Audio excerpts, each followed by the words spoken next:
It's all yours. How about those moves from Buzz Williams? I can't wait to ask him about it. What is he was like? Right. He's gonna have extra stitching. Oh my God! Right Be there. careful, you're gonna hurt yourself. I know. Do you have extra stitching on those pants so you don't rip them? I'm exhausted. I'm old. But you know what? Listen, tale of two halves, Can't right? take How off. about that? You know, Yeah. you and I were talking about it going, man, what is going on in College Station? And Josh Nebo came together, and we're going to talk to Buzz Williams in a second. But what did you see from your professional eye? I almost thought you were possessed right there. Is everything okay, pal? Listen, and it was possessed in the second half. Well, one thing I want to ask Coach Williams is how many different defenses does he have? Yeah. Because he switched. We saw the full court press. We saw different half court defenses that was able to slow down Breon Tyree, who had an all-time first half. Yep. But that's part of what Buzz Williams is doing with this team. They hold their opponent under 60 points a game, so it's not a surprise. I mean, holding team under 50, sure, that's not easy.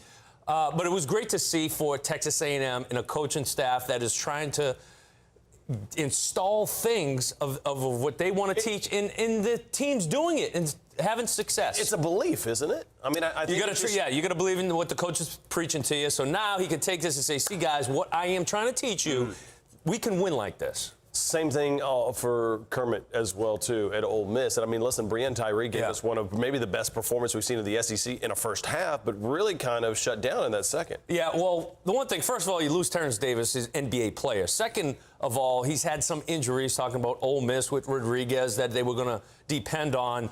And we knew this would be a team that was driven by Breon Tyree and Devontae Shuler.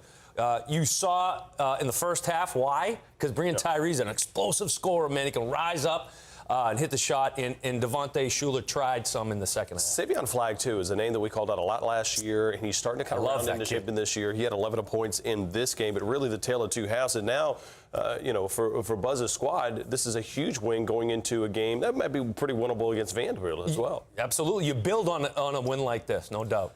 17-7 from Josh Nebo. Texas A&M defeats Ole Miss 57-47. So joining us right now on SEC Now is the head coach, and the head coach is busting some moves. Coach Buzz Williams, man, you feeling good? Looked like you had yoga ready to go. You were stretched out pretty good on the court. Just trying anything I can to help our guys. I thought they were playing with incredible effort. Coach, it was fun watching in the second half, even throughout the game, the different defenses that you were throwing out there. How many different defenses, full court, half court, have you been able to put in and use this year? You know, a lot of it, to be honest with you, it's the same. It's just different adaptations to the core of what we're trying to do. We've had a little bit of success in the zone press, in the front court. I thought it was really good for us tonight. We've had a little bit of it throughout the year. We probably ran more tonight than we have in the past just because of the success rate. And also, it seemed like the game was really choppy. Obviously, when you can't make shots, there's a lot of dead balls. And so we're able to set up in that zone press, and I thought it was healthy for us. And was there anything differently with Breon Tyree, adjustment in the second half than the first, considering what he did in the first? How good is number 4? Pretty good, Coach. Get a hand in his face. I think at halftime, number 4 was the only player on their team that had scored more than 2 points. And I think he had 20-something. Really talented player. Obviously, that was the first time that I had studied him. Have great respect. I think Coach Kennedy signed him, and Coach Davis has done a great job of utilizing his talent. Coach, when you see that you're down 10 at half, Breon Tyree, of course, was fantastic. I mean, what is that adjustment? I mean, take us through the actual mechanics of what are you saying to your guys as soon as you get in the locker room to make that adjustment? It's going to be a 64-possession game. We're going to play 32 possessions in the first, 32 possessions in the second. We haven't closed down our halves very well, first or second half. Down with 7 minutes to play at Arkansas. It's 55-52. We turned the ball over 6 times to finish the game. The only thing that I said to them at halftime is we're not good enough to be offensive sensitive. I think we missed 19 shots in the first half and only had 3 offensive rebounds. Nebo had 1, Eman had 1, and Save had 1. We have to offensive rebound at a higher clip than that.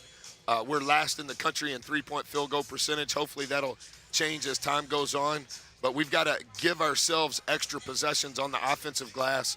We didn't do a good job of that in the first half. And then obviously we needed to be higher on the floor when number 4 had it. We were too flat in too many of those shots that he took in the first half. Yeah, you held Tyree out to just 5 points in the second half. You guys shot 54% from the second half, and that's why you end up winning by 10. Coach, congratulations on the win, and good luck to you guys against Vandy on Saturday.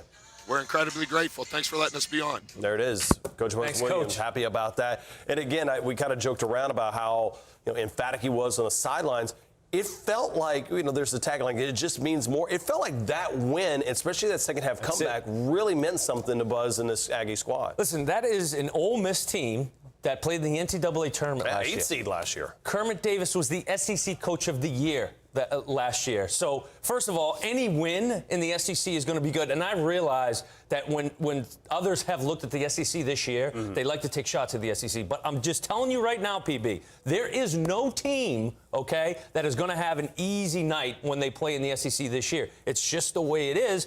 There are teams that, yeah, okay, we may not have that, Auburn number 5, I believe, right now in the top 10.